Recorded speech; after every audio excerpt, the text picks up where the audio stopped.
On June 7th, voters will elect a new government. I don't know who voters will choose. That is up to them.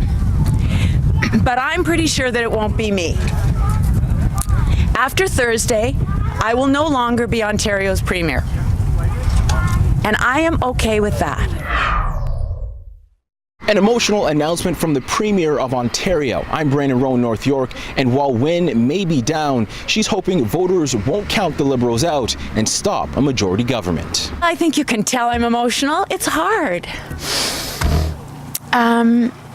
It's hard because I know there are Liberals who believe in us and believe in what we've been doing and what they are doing. With some polls showing the Liberals could walk away from Thursday's vote with no seats in the legislature, Kathleen Wynne was forced into today's Hail Mary play, urging voters. The more Liberal MPPs that we send to Queen's Park on June 7th, the less likely it becomes that either Doug Ford or the NDP will be able to form a majority government. Today's announcement blindsided supporters and fellow MPPs. For me, it was just, it was shocking, and it was also sad because, I'm from Flemington Park. I grew up in Don Mills. The things that she's doing are the things that, that directly affect me. She was my MPP. Wynne was hesitant to put her full support behind the PCs or the NDP. With a majority government, Doug Ford would have too free a hand for the comfort of most people. They just don't trust his judgment. People worry that the NDP will approach the responsibility of running Ontario's economy with a plan that is risky and is unrealistic. Wynne's political opponents were quick to react to today's bombshell. This election is about change. People are fed up of 15 years of waste, scandal, and mismanagement. I'm disappointed that that's the decision she took, and it looks very clear to me that she's more interested in holding on to some power herself. A huge political shakeup with the election just days away, and City News political specialist Cynthia Mulligan had an exclusive one-on-one interview with Kathleen Wynne following today's stunning announcement. Day one of the public inquiry looking into how nurse Elizabeth Wetlaufer was able to kill 8 seniors in her care is underway here in St. Thomas. The goal, they say, is to repair the broken trust in the long-term care system. The victims' families, however, want so much more. Mostly I want to see the people who are accountable be crucified in the public eye and in online and everywhere. I want to see them absolutely crucified. His dad murdered by Elizabeth Wetlaufer. Arpad Horvath Jr. doesn't hold back on what he wants to see come out of this public inquiry. When I had to listen to this again about my father and everyone else, I think that's what they deserve. They, meaning the long-term care homes that employed her and those that let Wetlaufer continue working despite her being fired for stealing and taking narcotics on the job. The probe is being led by Ontario Court of Appeal Judge Eileen Gillese. She's examining systemic failures that allowed Wetlaufer to inject more than a dozen patients with overdoses of insulin, all while working at long-term care homes and private residences for nearly a decade. To know how easily she slipped through the cracks, how easy it could have been for the College of Nurses to take her license away years before she started killing people. Wetlaufer's crimes only coming to light when she confessed to mental health workers and police. She pleaded guilty to 8 counts of first-degree murder, 4 counts of attempted murder, and 2 counts of aggravated assault. She's currently serving a life sentence with no chance of parole for 25 years. Gillese getting emotional at times, saying the inquiry will seek to answer what failings allowed Wetlaufer's crimes to take place and what can be done to prevent similar tragedies in the future.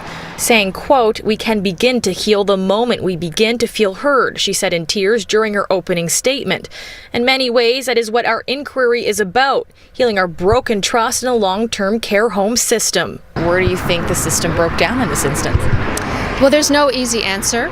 There's a number of factors. So we need to look at things like the College of Nurses. Did they investigate? We need to look at the collective bargaining process. And employee rights are really important, but residents' rights and patients' rights need to come first. Something Horvath says didn't happen in the care of his dad. It hurts every time, but it's starting to it gets tiring after a while to hear the past come up, but it has to come up one more time, and then hopefully this inquiry is going to shed some light on it, much needed light on this situation. Wetlaufer herself does not have to appear before the inquiry, but over the next 9 weeks, many will, including surviving victim Beverly Bertram. We're expecting to get the final recommendations by July 2019. In St. Thomas, Amanda Ferguson, City News. Well, summer is right around the corner and the city is getting ready for beach season. Starting today, 9 swimming beaches in Toronto have opened. They'll be supervised by lifeguards from 11:30 a.m. to 6:30 p.m. And one of those cooling spots is Woodbine Beach, where we caught up with some people enjoying the rays, but maybe not the water. We just came for the sand and for the beach air, the lake air. Why not the water? Because it's a little bit cold to be in the water. It's a little chilly, I still feel. Yeah. So it's not warm enough to go in then? No, I don't think so, not yet. Maybe wait till like July when the weather's really like in their 30s, then I would think so. It's good to step in, but nothing over your body, I would say. You're swimming up to your necks? I think so. Yes? Can I see you do it? No. The beaches will remain open until Labor Day. 8 of the beaches have been given a blue flag certification, which means they meet high standards for water quality. For a full list of the 9 swimming beaches open this weekend, just log on to our website, citynews.ca. And across the Atlantic, the UK also remembering victims of a van attack. Today marks 1 year since the deadly London Bridge attack. Tonight, how the somber anniversary is being marked ahead of an update from British officials tomorrow, what they're doing to prevent future attacks. A moment of silence and a somber ceremony today in the UK, marking 1 year since the London Bridge terror attack killed 8 people, including a Canadian woman. The British Interior Ministry saying today that the threat from militants is expected to remain high for the next 2 years. Now, the specific threat level in Britain right now is severe, which means an attack is highly likely. Britain set to publish a revised counterterrorism strategy tomorrow. Some days, 18-year-old Chelsea Lull is amazed she's even here. She first tried to kill herself 3 days after her 15th birthday. It's kind of scary looking back at it now, being 15 years old and wanting to end your life. She says the thoughts and voices in her head were intense. It'd be constantly, kill yourself, kill yourself. Bullying at school and on social media added to her pain. I'd get messages from people I'd never talked to before saying kill myself. Anxiety and depression kept her away from school for weeks.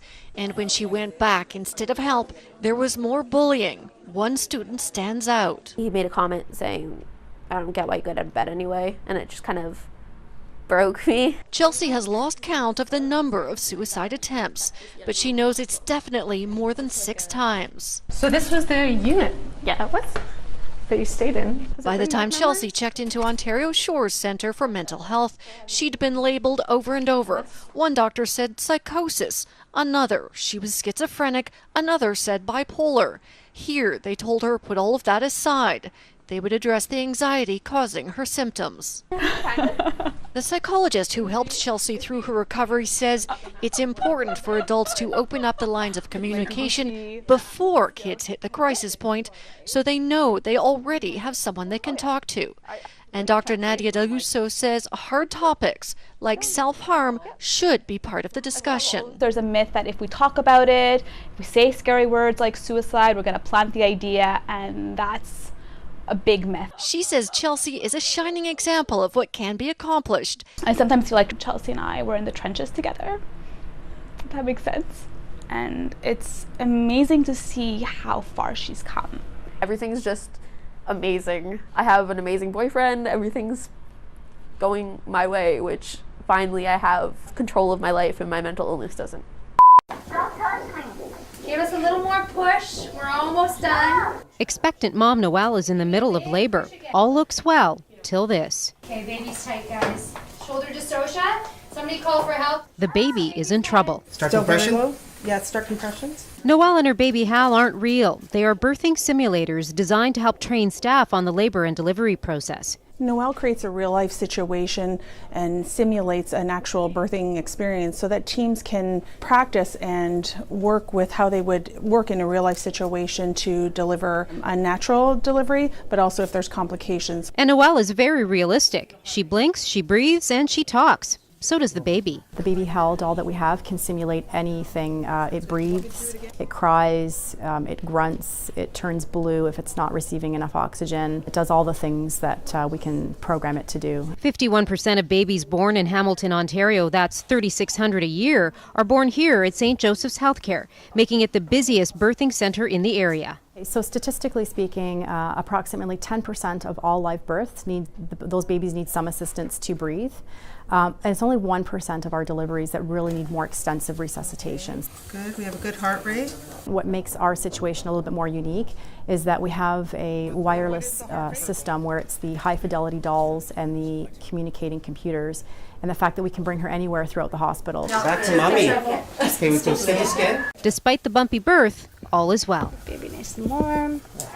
The simulators were made possible by a $50,000 donation from the Sandra Schmerler Foundation. So far, 100 staff here have been trained. And from Hamilton with Hal and Noel, back to you.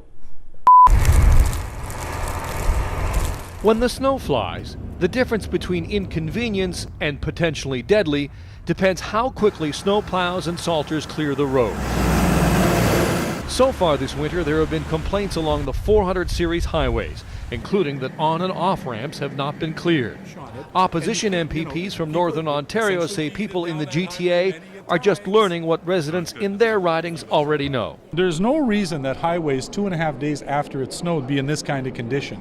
This is a problem not only in Northern Ontario, it's a problem on Highway 400, it's a problem on Highway 401.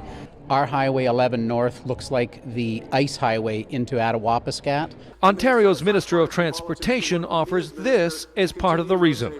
We are going through a period of climate change, and we're getting very aggressive and intermittent snow, so the challenges are certainly greater than they were before. So climate change is the reason that our roads aren't as clear? There's all kinds of reasons that we're getting, as you know, rather unusual winters. Private contractors are responsible for clearing the snow and ice on many Ontario roads. The Ministry of Transportation says it monitors contractors to make sure the job is being done. But the concern about snow clearing just doesn't come from the opposition. When the Liberal MPP from Vaughan rose to ask a softball question in the House, there was this. Minister, I have certainly heard from my constituents in Vaughan that roads do seem to be closed more often in recent years when storms hit. Closing roads is up to the police, says the minister, who adds standards in Ontario remain the same. If there is a problem, we fix it quickly. Questions for John Gibbons?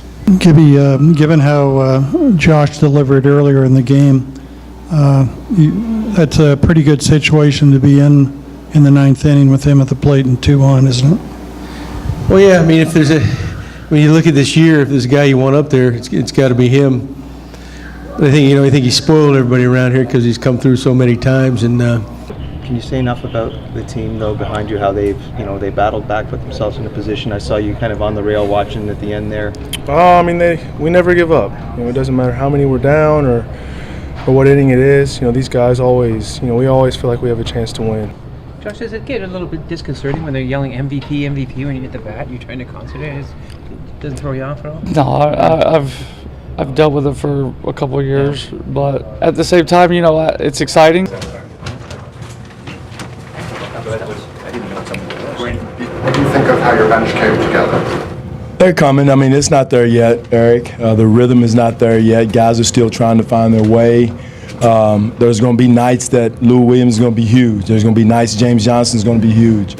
How do you feel got the free throw line 10 times today? Was that something that you thinking going to the game that you were going to do consciously, go to the rim and get to the line? I was just doing my job. I was going hard to the rim. They fouled me out. I had opportunity to shoot the free throws. I used that.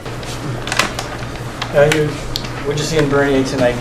Well, I mean, obviously, you didn't want to give up as many as we did. We made some mistakes. They scored. They still got, even though they had some injuries, they still got good skill in the lineup. I thought, 90 and 86 were outstanding for them tonight.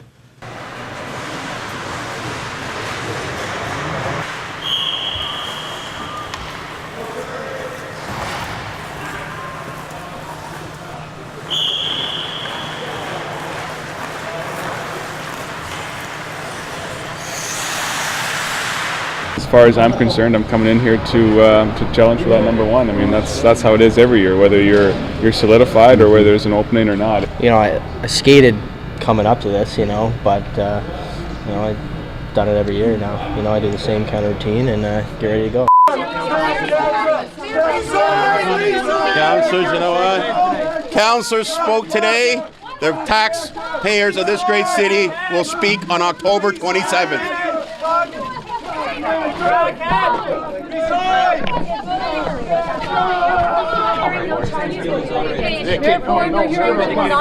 Guys, I hope the thing doesn't hit me, man. Do you feel validated? It's okay. Folks, come on, please. Mayor Ford, how do you Camera, man. Why don't you stop and talk? Holy, why did you don't hit me with the camera? How many times have I told you? Justin Trudeau.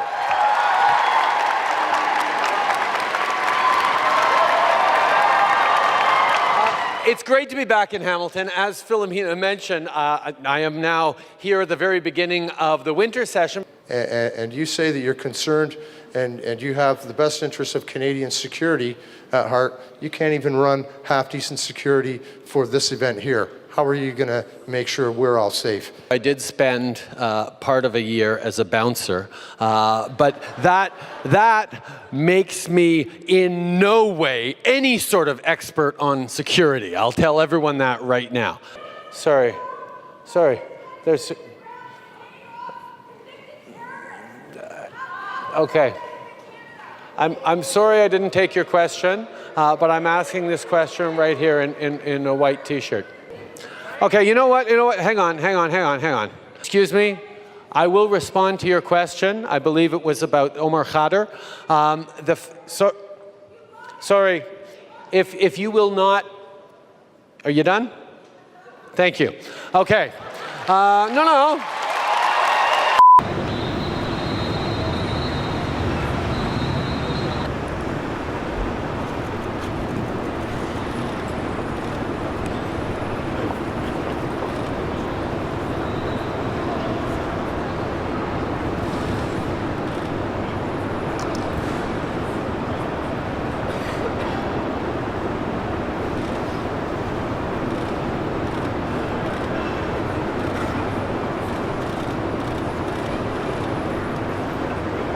How does it feel to be here in Toronto? It all came down to a two-man battle at the Highland Country Club. Jason Millard and Ryan Williams finishing tied atop the leaderboard at 15 under after 72 holes, forcing a sudden death playoff.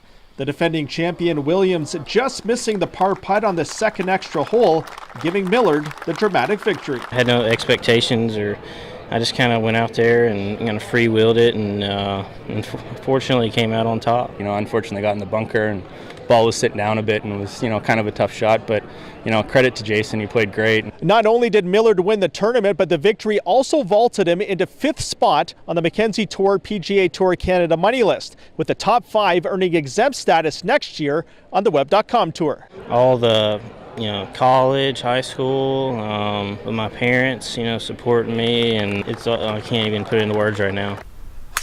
Topping the money list this season was American J.J. Spawn. His July win at the Stahl Foundation Open in Thunder Bay, spearheading his drive to number 1. It's a great feeling, and all the hard work that I've put in, and all the support that I've had, it's just everything is kind of coming together. So I'm ready to take on new challenges. Earning top Canadian honors on the tour in 2015 is Taylor Pendrith, the Richmond Hill native, finishing 3rd overall on the money list, and he too is now one step closer to playing on the PGA Tour. Yeah, it just gives me confidence moving forward. I played, I think, 5 weeks on the Web.com this year, and in between these events, and so I know I can play out there, and hopefully I get a good chance next year. Toronto's Albin Choi just missed fully exempt status, finishing 6th on the money list. Rob Leth, Global News. On the surface, today's announcement is great news for this town. 150 jobs, 1,400 indirect jobs, and what's being called a game changer for the economy. But the multinational company on the receiving end, Nova Chemicals, is currently under investigation by the Ministry of the Environment for not immediately reporting a hydrogen sulfide spill at this plant last month that caused it to be evacuated. So we wondered, isn't there a conflict? Why is the Ontario government providing $100 million to a company that's currently under investigation by the Ontario government? I'm sorry, under investigation? The Ontario Ministry of the Environment is currently investigating Nova through its Investigations and Enforcement branch. Well, we have an expectation of every company in this province that they will comply with all environmental standards. We asked if this would affect today's funding announcement, and surprisingly, Minister Duguid said this. Well, the money won't flow if there's any outstanding compliance issues. We've also learned through workers about another incident at Nova. It allegedly happened earlier this fall and may have involved anywhere between 10 and 30 workers who were exposed to benzene. So we wanted to know what happened, if there even was a spill. When we asked, Nova said this. In the month of October, as we were down, there were periods during that outage where we did detect trace levels. So was there a benzene spill? chance. We never did get an answer to that question. In fact, when we tried to press for clarity after the media conference, Nova's director was quickly ushered out of the room. What we can report is that the Ministry of the Environment was not notified of any benzene incident, so if this was a spill, it would be the second one they haven't been notified about, as they are legally required to do. A company that today received $100 million from the government.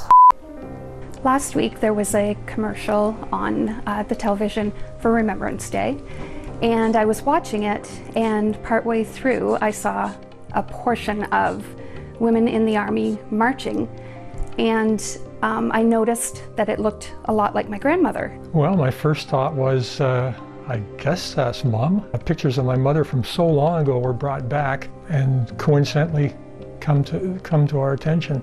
Mothers and sisters, heroes. They were asking for women to join. This would be January of 43. So I decided to join the Army. And I joined in Moncton. The day after I was sworn into the Army, I got a cable from Walter, from Gibraltar, that he was alive, that he had made it. He was missing 4.5 months. By the time that I was in Kitchener, Walter had come back to Canada. The family didn't know it. His parents didn't know he was on his way. He sent me a cable that he was safe. So then we planned to get married. We were married in July, and this happened September. July 3rd, 1943.